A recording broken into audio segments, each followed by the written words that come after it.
Hi, John Dick here, philanthropist, urging you to save the noble lemming. Okay, now that we've sorted out the important stuff, let's talk about wetness in Scum. Now, before you just go and wet yourself, there's a few things you should know. So I'm going to jump right into this video blog. So, what's different between Scum and other survival games when it comes to getting wet? Let me explain it by examining this sharp-dressed young man. It's easy to see that he's fully capable of surviving almost anything that nature can throw at him. The secret of his success is multiple layers of clothing that Scum supports. Each piece of cloth has important properties like heat insulation, armor, inventory slots, and finally, there's a wetness property. All of these parameters are defined by material, meaning that a flannel shirt will perform differently than a leather jacket.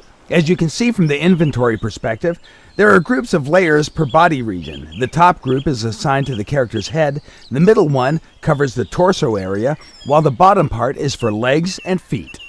By stacking layers of clothing, you combine their parameters in the same way you would do in real life. When it comes to layered clothing, your grandma was right. It helps you to adapt to any weather condition possible. So how can you get wet in the game? The most obvious way is by sweating. While performing tasks, the body will heat up. In an attempt to cool you down, the body responds with perspiration. This kind of moisture is propagated from the inside out and also causes additional fluid loss or dehydration. The next way is the impact of the weather. To avoid getting wet in rain, try to find a dry spot fast, or wear at least some water-resistant gear. Being drenched in the rain during cold weather will impact the immune system and your character will probably get sick.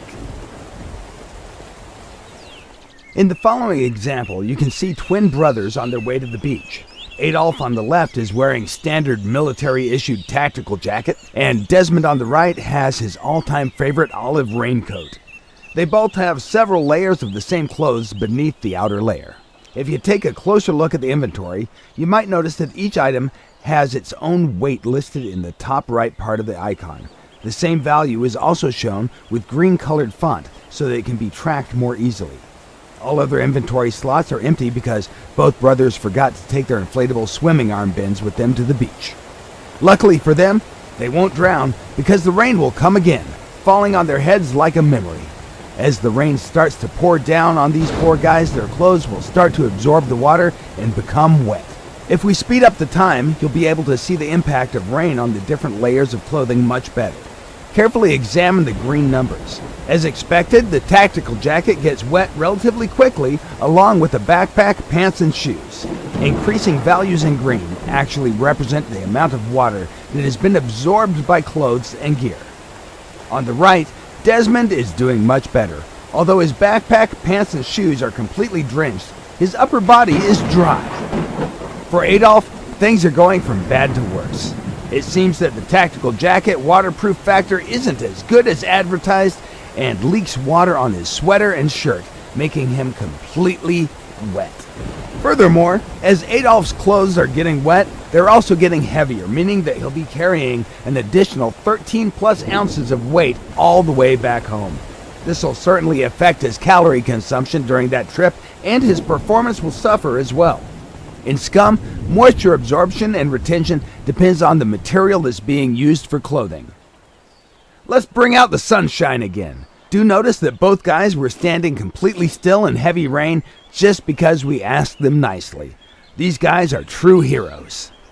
Now, it's time to see what happened with the inner layers of clothing. As you can see, Adolf's sweater is all wet, while Desmond's is still dry. If we drop the sweaters down, you can see that the same thing also happened to their hipster shirts. In the previous part of the video, you might have noticed that different parts of the clothing can absorb or retain different percentages of water. As in real life, some parts of the body can become wetter than others. In Scum, we handle wetness per body part along with separate layers of clothes that can have different wetness values also. This means that parts of your gear can be dry or wet depending on what you do. Body parts that are covered separately are feet, legs, torso, hands, and head. If you're standing in the water up to your waistline, then only your legs and feet will be wet. the rest of your body will stay dry. Also, if you jump into the water, your gear will almost instantly become fully wet, even if you have a raincoat or some other water-resistant clothing that isn't fully sealed. It will not help you to stay dry.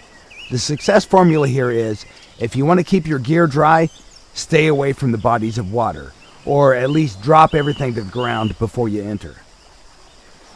In this section of the video, our guy has just practiced some swimming in the shallow waters, keeping his gear with him to protect it from thieves and bears. He did leave an old orange shirt on the beach in case he's gonna need some dry clothes later. Or at least, that's what we were thinking he was up to. However, his plan was much more sinister. He actually decided to wear a dry shirt below his other clothes with the intention to deceive the game, to make it think that he has dry clothes on, simply because the first dry clothing layer is closest to the skin. In all other games, this would be called exploiting or cheating, but here in Scum, we don't care about that, simply because we have fluid diffusion and osmosis built into the game. For those of you who don't know, diffusion is the movement of molecules from a region of high concentration to a region of low concentration, meaning that his dry orange t-shirt will soon become a wet orange t-shirt. After everything you've seen so far, if you still think that it's okay to jump into deep water with all your gear on, take a moment to see what happened to our dear Adolf last year. That particular summer day, he was showing off at the pier. He accidentally fell into the water along with his traveling backpack on his back. To make things even worse, the backpack was full of his mother's lingerie. The next thing you know, all that stuff simply pulled him directly to the bottom. The only way to survive in this kind of situation is to drop excessive weight until the buoyancy pulls you up. The amount of gear that your character can carry while swimming largely depends on your swimming skill and stamina. Sooner or later, you'll become tired and most likely, you'll sink. It's as simple as that. Now, let's talk about ways of drying your stuff off once it becomes wet. The easiest way to dry your clothes is by using the heat of your body in combination with the air temperature and wind. This is particularly useful during the summer when wet clothes keep you cool and safe from the excessive sweating and dehydration. Also, it's good to know that if you keep moving, your body will get warmer and you'll dry your clothes faster.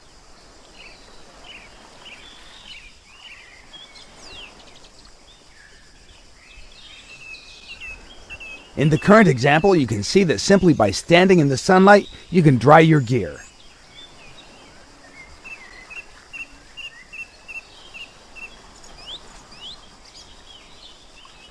Also, you can see that the helmet has dried much faster than the backpack because they're different materials.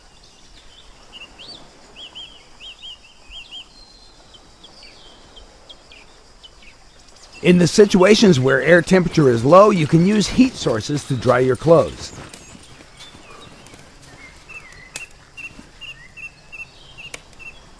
How fast something will dry depends on many factors, such as the material type. Items that conduct heat better will be dried faster. The amount of water absorbed. If more water is absorbed, it takes more time for clothes to dry. Relative humidity. If humidity in the air is high, drying gets slower and dry clothes can even get wet. Wind helps a lot in drying by carrying the water vapor away, preventing any concentration of moisture on the clothes. Air temperature. Higher temperatures will help to dry clothes faster. Then the number of wet layers stacked. Keeping wet clothing stacked on you is bad, and it slows down the drying time significantly. In the current example, the player is using fire as a heat source to dry his clothes. Notice how the distance from the fire source influences the speed of his drying clothes.